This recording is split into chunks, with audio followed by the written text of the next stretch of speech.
सभी को जय श्री राम। हर हर महादेव। आज का विषय जातिवाद और वर्ण व्यवस्था को लेकर है। अब जातिवाद के जो दुष्प्रभाव देश पर और धर्म पर पड़े हैं वो तो किसी से छिपे नहीं, उस पर नहीं जाएंगे। देखो, सबसे पहले वर्ण व्यवस्था समझनी पड़ेगी। मेरे मन में काफी समय से एक तमन्ना थी शंकराचार्य जी से मिलने की। और वो भगवान को पता उन्होंने कैसे मुझे मिलने के लिए स्वयं बुलवाया। ईमेल के माध्यम से उन्होंने मेरे पास निमंत्रण भेजा मिलने का, आशीर्वाद लेने का। और मैं अपने लिए ये सौभाग्य की बात मानता हूँ कि मुझे ये मौका मिला। तो वहां पर भी मैंने उनसे विस्तार से बात की, करीबन आधा घंटा के आसपास। तो मैंने उनसे सिर्फ एक ही सवाल पूछा कि गुरुदेव, आप बोलते हो कि वर्ण व्यवस्था देश के लिए सही है, तो मैं आपसे एक सवाल करना चाहता हूँ कि देश में शूद्र कौन है? जिसका जवाब शंकराचार्य जी के पास नहीं था। अगर मनुस्मृति में हम पढ़ते हैं तो शूद्र उनको बोला जाता है जो मेहनत का कार्य करते हैं। जैसे हमारे किसान हो गए, या लोहे का काम करने वाले, लकड़ी का काम करने वाले, मिट्टी का काम करने वाले, या चमड़े का अन्य कोई भी काम जो मेहनत से जुड़ा हो, उसको मनुस्मृति में शूद्र बताया गया है। चलो, वहां तक भी कोई समस्या नहीं थी। फिर मनुस्मृति में यह भी बता दिया गया कि भाई जो शूद्र हैं उनको ना तो हवन यज्ञ में शामिल होने का आदेश है और ना ही पूजा मंदिर में पुजारी बनने का आदेश है। तो अब आप एक बात बताएं, एक समाज है, होना तो इसका उल्टा चाहिए था कि जो हमारे भाई सनातन संस्कृति से या वेद ग्रंथों से पीछे रह गए उनको पकड़कर जबरदस्ती सिखाना चाहिए कि भाई आप पढ़ो, अपने धर्म को, अपने बेस को पढ़ो, अपने कल्चर को पढ़ो। तो इस बात का किसी के पास भी कोई जवाब नहीं है। मैं आज वीडियो के माध्यम से भी एक शंकराचार्य अविमुक्तेश्वरानंद जी से मैं मिला हूँ। तीन जो शंकराचार्य बचे हैं उनके लिए भी मेरे पास यही सवाल है कि आप हमें बता दो कि देश में शूद्र कौन है। अब इस हिसाब से तो 55 से 60% तो किसान है देश में, और फिर सभी आप अपना कार्य करते हैं, आप सभी शूद्र हो गए। फिर आपको अपने सनातन धर्म की वेदों का अध्ययन और हमारे जितने भी धार्मिक ग्रंथ हैं, भगवत गीता, उनको पढ़ने का आपको अधिकार नहीं है। तो ये जो एक लंबे समय काल से जो ये, मैं तो इसको एक सनातन धर्म पे एक जो श्राप बोलते हैं ना, वही बोलूंगा। जब भगवान श्री कृष्ण ने महाभारत में सबको खुला आदेश दिया है और बोला है कि धर्म स्थापना के लिए किया गया हर कार्य धर्म है, चाहे उसमें आपको अपने अपनों को ही क्यों ना हटाना पड़े अगर कोई धर्म के मार्ग में बाधा बनता है। तो शूद्र शब्द धर्म स्थापना के मार्ग में बाधा बना हुआ है। अब आप एक बात इमेजिन करो कि देश में कोई शूद्र ही नहीं होता, सब क्षत्रिय होते, सबको अधिकार होता कि भाई आप वैदिक संस्कृति को अगर सबसे अगर आप श्रेष्ठ हो तो आप मंदिर में पुजारी भी बन सकते हो, आप सब कुछ कर सकते हो, आप लड़ भी सकते हो। तो ये जो समय, काफी लंबे समय काल से जो ये चीजें चली आई हुई हैं, इनको अब खत्म होना ही होगा, वरना ये अपने आप ही चीज आने वाले समय में ये खत्म हो जाएंगी। अभी भी हो ही चुकी हैं। अभी जितने भी ये धर्मांतरण जितने भी होते हैं, ये इसी वजह से होते हैं। ये हमें और आपको क्लेम करते हैं कि भाई हमें हमारे समाज में सम्मान नहीं मिलता, और ये तो भाई सच्चाई है, किसी से छिपी हुई बात नहीं है। शूद्र शब्द कहने से कोई अपने आप को सम्मानित महसूस नहीं करता। जैसे ब्राह्मण क्षत्रिय अपने आप को सम्मानित महसूस करते हैं अगर उनको उनके नाम के साथ ये सभी चीजें जुड़ती हैं। तो जरूरत है सबको बराबर सम्मान देने के लिए कि भाई सब बराबर हो, सभी एक ही पिता की संतान हो। हमारे पूर्वज हैं, हमारे वैदिक ग्रंथ है, हमारी भगवत गीता है, और सबको उसमें पढ़ने का अधिकार है, हर फील्ड में आगे जाने का अधिकार है। तो अब आप एक बात सोचो, कितने, लगभग मैं जहां तक समझता हूँ 80 70%, 80% तक लोग कन्वर्ट हो चुके हैं। जो कन्वर्ट नहीं हो चुके हैं वो हिंदुओं से अलग हैं। वो बाबा साहब को अपना आइडल मानते हैं, अपना भगवान मानते हैं। तो आप के पास अब रास्ते दो बचते हैं, या तो 100% ये सभी कन्वर्ट हो जाएंगे अपने भाई, फिर आप शूद्र किसको बोलोगे? अगर मैं तो पहले भी एक वीडियो में बोल चुका हूँ, 2300 साल पहले जो सम्राट अशोक थे, जो अखंड भारत पर राज करते थे, उनके पास ये मौका था। अगर उन्होंने ये कर दिया होता तो देश आज अखंड होता, खंड खंड ना होता। क्योंकि कोई भी आक्रमणकारी रहा हो, मुगल हो या अंग्रेज हो, वो कभी लाख की संख्या से ज्यादा नहीं रहे। 1 से 2 लाख की उनकी संख्या रही, और हम हमेशा से करोड़ों में थे। तो हमको कैसे गुलाम बनाया जा सकता था? अब कुछ तो जातिवाद, छुआछूत, जो फिर ऊपर जो राजा थे उनके आपसी मनमुटाव, ये राजपूत राजा है, ये जाट राजा है, ये मराठा राजा है, उनकी फिर आपसी लड़ाई थी।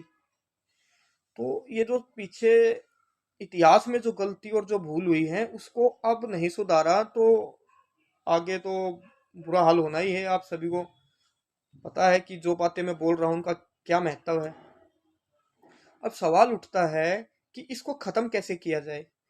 खत्म करने का एकमात्र रास्ता है, जितने भी समाज सनातन धर्म में ओछे शब्द हैं, सनातन धर्म में ओछे शब्दों के लिए कोई जगह नहीं। शूद्र, दलित, हरिजन, अन्य जैसे सभी ओछे शब्दों को खत्म कर दो। ये एक नारा भी मैंने इस पर बनाया था, शूद्र, दलित, हरिजन जैसे सभी ओछे शब्दों की करो विदाई, हिंदू हिंदू भाई भाई। तो इस पर काम करने की जरूरत है। अब इससे क्या बदलेगा? इससे ये बदलेगा कि कोई शूद्र ही नहीं रहेगा, सबको शिक्षा, सबको अपना पढ़ने का अधिकार होगा, सबको मंदिर में पुजारी बनने का अधिकार होगा। और ये तो होना ही चाहिए कि जहां, जब मैं आरक्षण खत्म करने की बात करता हूँ और ये बोलता हूँ कि शिक्षा मुफ्त कर दो और सबके लिए कंपटीशन बराबर कर दो, जो ज्यादा पढ़ेगा, जो ज्यादा मेहनत करेगा वो आगे जाएगा। ठीक इसी प्रकार जो मंदिरों में, जो हमारे बड़े बड़े मंदिर हैं, उनकी उनके लिए भी परीक्षा करवाओ। जो भी सनातन धर्म की जो पढ़ाई ज्यादा करेगा, जो सनातन धर्म का ज्ञान होगा, उसी को उसमें बैठने का अधिकार हो। ये जाति, ये जो वर्ण व्यवस्था है, इसमें जो ये जो शूद्र जिनको बोला जाता है कि भाई इनको पढ़ने का, ये है ही नहीं। ये किसने लिखा है? और मैं तो ये भी बोलूंगा, इस पर जांच होनी चाहिए कि कहीं हमारे ग्रंथों के साथ मुगलों ने छेड़छाड़ तो नहीं की। तो बहुत सी चीजें हैं। अब कुछ भाई मुझ पर ही टोंट मारने लग जाते हैं कि भाई आप ये बता दो। चलो ये सब तो ठीक है, तो अंतरजातीय विवाह पर आपका क्या विचार है? तो अंतरजातीय विवाह तो मैं पहले भी बोल चुका हूँ और आज भी बोलता हूँ। अगर आपको किसी अन्य विशेष जाति में शादी करनी है अपने बच्चे की, या उदाहरण मैंने पहले भी दिया था कि ब्राह्मण घर में करनी है, या क्षत्रिय परिवार में करनी है, या जाट में करनी है, गुज्जर में करनी है, तो आप उस जाति में आ जाओ। किसने मना किया है? अगर आपका आपका ड्रीम यही है कि भाई मुझे उस जाति में शादी होनी चाहिए हमारे बच्चे की, तो आप उस जाति में आ जाओ। आप अच्छा नाम बनाओ, किसी शहर में रहो, किसको क्या पता है कौन किस जाति का है।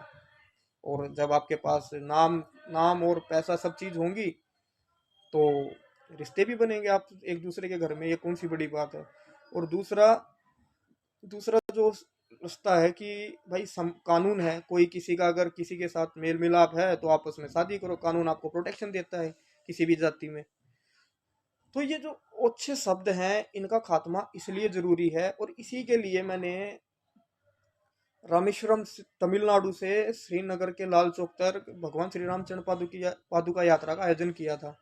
अब वो बात हम 2024 के जनवरी से लगे थे, तो हर जगह फैल गई। तो सबको लगा कि भाई ये तो हमारी दुकान बंद करवा देगा। आपने देखा होगा कि 2025 में जितनी यात्राएं हुई है भारत के इतिहास में, मुझे नहीं लगता कभी हुई होंगी। जो ये तथाकथित पर्ची बाबा बैठे हुए हैं, इनको लगा कि भाई एक युवा है जो बिल्कुल सनातन धर्म की बात करता है, उसको महान बनाने की बात करता है, और किसी से कुछ लेता भी नहीं है, निस्वार्थ कार्य कर रहा है। अगर वो ये कार्य कर गया तो हमको कौन पूछेगा? तो मैं तो आज भी यही, बस कुछ नहीं, निस्वार्थ कार्य था। भगवान श्री कृष्ण के मार्ग पर चलो, जो जो हमें वो मैसेज दे के गए हैं कि अगर आपके धर्म स्थापना के मार्ग में कुछ भी अड़ रहा है तो उसको हटा सकते हैं। और मेरा, जब मैं ये कहता हूँ कि भाई इन ओछे शब्दों का, मुझे किसी ग्रंथ या मनुस्मृति से मुझे कोई आपत्ति नहीं है।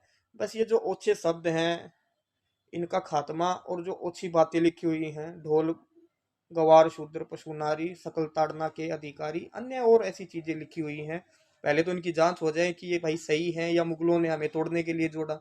अगर ये वाक्य में लिखी हुई तो इनको हटा दो, क्या करोगे, इनका अचार डालोगे। और एकजुट होने की बात करो, अभी भी अखंड बना जा सकता है। अगर जातिवाद और वर्ण व्यवस्था का जो ये घोल मोल हो रखा है, इसको अगर खत्म करते हैं तो एक भी होंगे और अखंड भी होंगे। जो राज्य टूटे हैं वे हमें से फिर मिलेंगे। तो यही आज का विषय था, जातिवाद का जो सबसे, अगर हमने इस पर जीत हासिल कर ली तो सनातन धर्म अपनी सर्वश्रेष्ठ ऊंचाइयों को छुएगा। और सनातन धर्म में ओछे शब्दों के लिए बिल्कुल कोई जगह नहीं है। और ये बात बिल्कुल सच्चाई है कि इतिहास में दलितों, जिनको शूद्र बोला जाता है, उनके साथ अत्याचार हुए हैं। और भाई जो भी, जिनको दलित, हम तो दलित वलित किसी को मानते नहीं, हम तो सबको हिंदू मानते हैं। और सबको अपनी जातियों पर भी प्राउड होना चाहिए, लेकिन जाति से पहले धर्म है, फिर जाति आती है।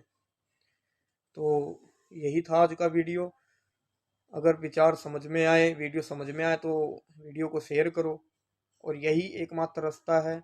जब तक आप ओछे शब्दों का खात्मा अपने सनातन धर्म से नहीं करोगे, तब तक ऐसे ही लोग इधर भागते रहेंगे। इस शूद्र शब्द से सनातन धर्म को एक भी फायदा नहीं हुआ है, इसके हजारों लाखों नुकसान है। इनको इस शब्द से फायदा हुआ है ईसाई मिशनरियों को, और जो ये कुछ कटमुल्ले बैठे हैं जो धर्म परिवर्तन करवाते हैं, इनको फायदा हुआ है।